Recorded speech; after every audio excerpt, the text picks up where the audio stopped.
चीता की चाल, बाज की नजर और बाजीराव की तलवार पर कभी संदेह नहीं करते।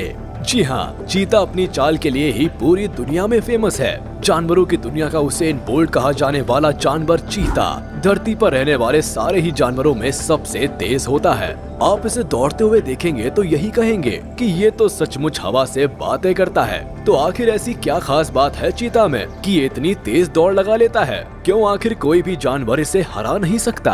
आज के इस वीडियो में हम करीब से जानने की कोशिश करेंगे कि चीता के सबसे तेज दौड़ लगाने के पीछे की आखिर असली वजह क्या है। तो चलिए बिना देरी के वीडियो शुरू करते हैं। आप वीडियो छोड़कर कहीं जाइएगा नहीं, वरना चीता के बारे में कुछ बहुत इंटरेस्टिंग फैक्ट्स मिस कर देंगे आप। अपनी बुलेट जैसी स्पीड के लिए जाना जाने वाला ये जानवर अफ्रीका के जंगलों में पाया जाता है। ईरान के कुछ हिस्सों में भी कुछ गिने चुने चीता पाए जाते हैं, मगर एशिया के चीता अफ्रीका के चीता से साइज में जरा छोटे होते हैं। चीता भी लेपर्ड और लायन की तरह कैट फैमिली का ही मेंबर है। इन्हीं की तरह खूंखार शिकारी है, मगर इस बेचारे में एक कमी है कि इन जानवरों की तरह ये दहाड़ नहीं सकता। यानी इसकी आवाज से तो इससे कोई डरने वाला नहीं है, मगर इसकी स्पीड से हर किसी को डरना पड़ता है। हिरण और बोर जैसे जानवरों को जहां दूसरे शिकारियों के सामने अपनी तेज स्पीड का एडवांटेज मिलता है, वहीं चीता के सामने उनकी ये काबिलियत भी धरी की धरी रह जाती है।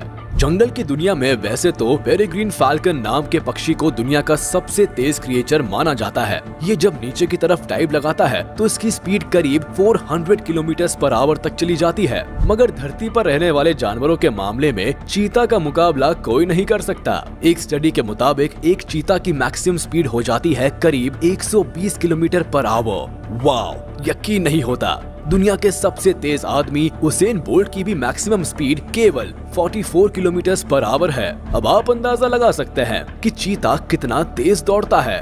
हालांकि ये हर समय इसी स्पीड पर नहीं दौड़ता। इसकी एवरेज स्पीड तो 65 किलोमीटर/आवर के आसपास ही होती है। कभी कभी बस जरूरत पड़ने पर ही ये अपनी सुपर पावर का इस्तेमाल करता है, और ये बहुत ज्यादा लंबे समय तक भी नहीं दौड़ते। आप यकीन नहीं करेंगे, चीता केवल 3 सेकंड्स के अंदर अंदर अपनी स्पीड को 0 से 100 किलोमीटर/आवर तक एक्सेलरेट कर सकता है। 3 सेकंड में मुझसे तो करवट भी बदली नहीं जाती, और ये चीता 100 किलोमीटर/आवर पर पहुंच जाता है। भाई वाह, मानना पड़ेगा, चीता को best sprinter of the world ऐसे ही नहीं कहते।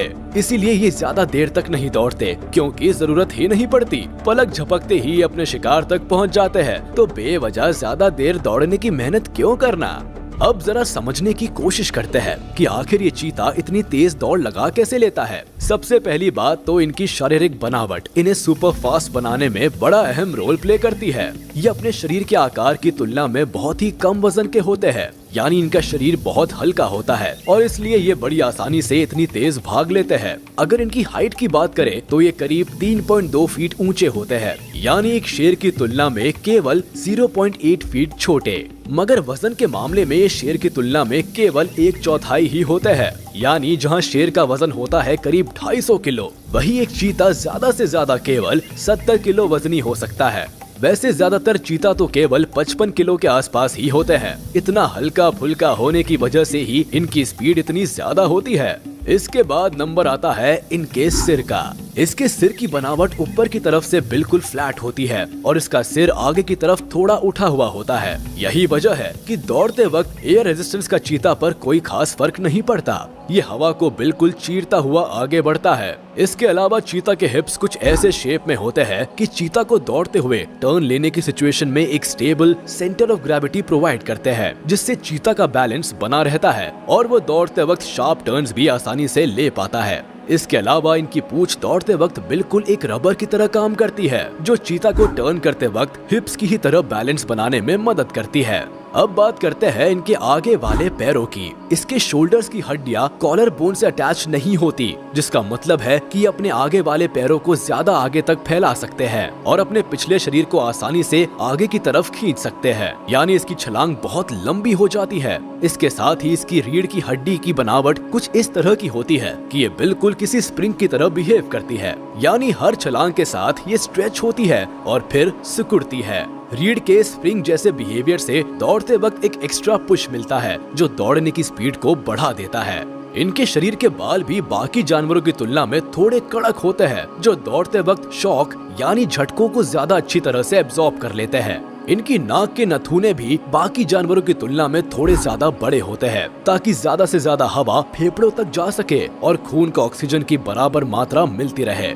दौड़ते वक्त एक चीता 1 मिनट में 60 से 120 बार सांस लेता है। इसी बात से आप समझ सकते हैं कि इतना तेज दौड़ने के लिए कितनी ज्यादा एनर्जी की जरूरत पड़ती है। जिस तरह इनके शरीर की बनावट है, इससे साफ जाहिर होता है कि इनकी छलांगे ही इन्हें इतना तेज दौड़ने में मदद करती है। चीता एक बार में करीब 7 मीटर की छलांग लगा सकता है। सबसे कमाल की बात तो ये है कि दौड़ते वक्त एक चीता जमीन पर रहने से ज्यादा तो हवा में रहता है। यानी यूँ समझिए कि चीता दौड़ता नहीं है, बल्कि वो तो हवा में तैरता है। कैट फैमिली के ज्यादातर शिकारियों से उलट ये अपना शिकार दिन के उजाले में ही करते हैं। साइज में छोटा होने की वजह से ये ज्यादातर खरगोश और पंछियों जैसे छोटे जानवरों को ही अपना शिकार बनाने की फिराक में रहते हैं। मगर इसका मतलब ये नहीं कि ये बड़े जानवरों को शिकार नहीं बना सकते। कभी मौका लगने पर ये हिरण और विल्डेबीस्ट को भी अपना शिकार बनाने से नहीं चूकते। चीता ज्यादातर ग्रुप्स में ही होते हैं और इनके ग्रुप में ज्यादातर मेल्स ही होते हैं। इनमें भी आपस में खून का रिश्ता होता है। बड़े शिकारियों को काबू में करने और अपने इलाके की रक्षा के लिए इनका ग्रुप में रहना बहुत जरूरी होता है।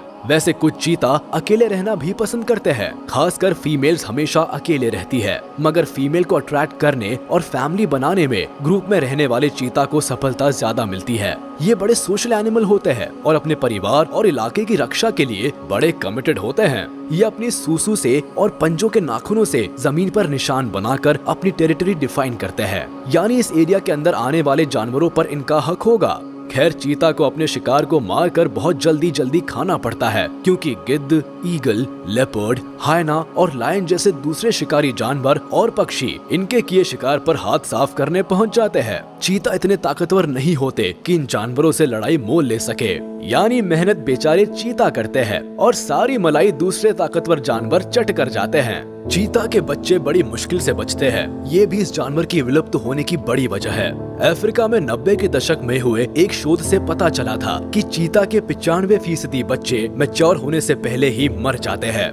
यानी चीता के 100 बच्चों में से 5 ही बड़े होने तक जिंदा रहते हैं। हालांकि 2013 में हुई रिसर्च बताती है कि इनके बच्चों के बचने की उम्मीद 36% तक होती है। चीता के बच्चों के मरने के पीछे शिकारी जानवर होते हैं। इनमें शेर, लकड़बग्घे और शिकारी परिंदे शामिल है। आमतौर पर चीता के बारे में ये माना जाता है कि ये ज्यादा लंबे वक्त तक दौड़ नहीं लगा सकते, क्योंकि इनकी बॉडी इतनी ज्यादा ओवरहीट यानी गर्म हो जाती है कि इन्हें रुकना ही पड़ता है। दरअसल ये बात पूरी तरह से सच नहीं है। दौड़ने के साथ साथ इनके शरीर की गर्मी बढ़ने पर एक स्टडी हुई थी, जिसमें कुछ चीता को ट्रेडमिल पर दौड़ाया था, जिसके साथ थर्मामीटर भी अटैच था। तब ये बात निकल कर आई थी, शरीर के जरूरत से ज्यादा गर्म होने की वजह से चीता ज्यादा लंबे समय तक दौड़ नहीं लगा पाते। मगर ये स्टडी वाइल्ड सिनेरियो को ध्यान में रखकर नहीं हुई थी और फिर जंगल में भी चीता को लंबी दौड़ लगाते देखा गया है। ऐसे में चीता के ज्यादा देर तक नहीं दौड़ने के पीछे उनके शरीर के टेम्परेचर को रीजन नहीं माना जा सकता। मगर इस बात में तो कोई दो राय नहीं है कि चीता की संख्या धरती पर दिन ब दिन कम होती जा रही है और इसकी सबसे बड़ी वजह हम इंसान है। बढ़ते सिविलाइजेशन के चलते इनके घर और जंगल तबाह हो रहे हैं और ग्लोबल वार्मिंग की वजह से इन्हें जीने और सरवाइव करने में मुश्किलें आ रही है। इनके चमड़े के लिए भी लगातार इनके शिकार की खबरें आती रहती है। अरब देशों में चीता के बच्चों को पालने के लिए खरीदा जाता है। इनकी कीमत $10,000 यानी लगभग 75 लाख रुपए के आसपास तक पहुंच जाती है। ये भी चीता की तस्करी और इनके खत्म होने की बड़ी वजह है। जैसा कि हम बात कर चुके हैं कि चीता अब केवल अफ्रीका और ईरान के ही कुछ हिस्सों में बच गए हैं, मगर पहले ये पूरे अफ्रीका और भारत को मिलाकर लगभग पूरे सेंट्रल ईस्ट एशिया में पाए जाते थे। अब हालात ये है कि पहले की तुलना में अब ये केवल 20% हिस्सों में ही रह गए हैं। एक्सपर्ट्स का तो ये भी अनुमान है कि आने वाले 10 सालों में इनकी जमीन 10% तक और कम हो जाएगी। एक जमाना था जब इन्हीं चीता की एक और प्रजाति जो साइज में लगभग इनकी दोगुनी हुआ करती थी, सेंट्रल एशिया के देशों में पाई जाती थी, मगर समय के साथ ये पूरी तरह से लुप्त हो गई है। आज के चीता की ये प्रजाति भी लगभग उसी हाल में पहुंच गई है। अगर अब भी इन्हें बचाने की जुगत नहीं की गई तो वो दिन दूर नहीं जब जंगल का ये फास्टेस्ट स्प्रिंटर केवल किताबों में सिमट कर रह जाएगा। तो मेरे ख्याल से अब आपको धरती पर रहने वाले दुनिया के सबसे तेज जानवर की फुर्ती और स्पीड पर कोई शक नहीं रह गया होगा। मुझे कमेंट में जरूर बताइएगा कि आपको ये वीडियो कैसी लगी और चीता आप में से किन लोगों का सबसे पसंदीदा जानवर है। आज के वीडियो में बस इतना ही। उम्मीद है आपको वीडियो पसंद आई होगी, तो हमारे इस वीडियो को लाइक कर दे और अगर आपने अभी तक हमारे चैनल को सब्सक्राइब नहीं किया तो तुरंत कर दे और बेल आइकन को भी प्रेस कर दे ताकि हमारे नोटिफिकेशंस आप तक जल्द से जल्द पहुंच जाए।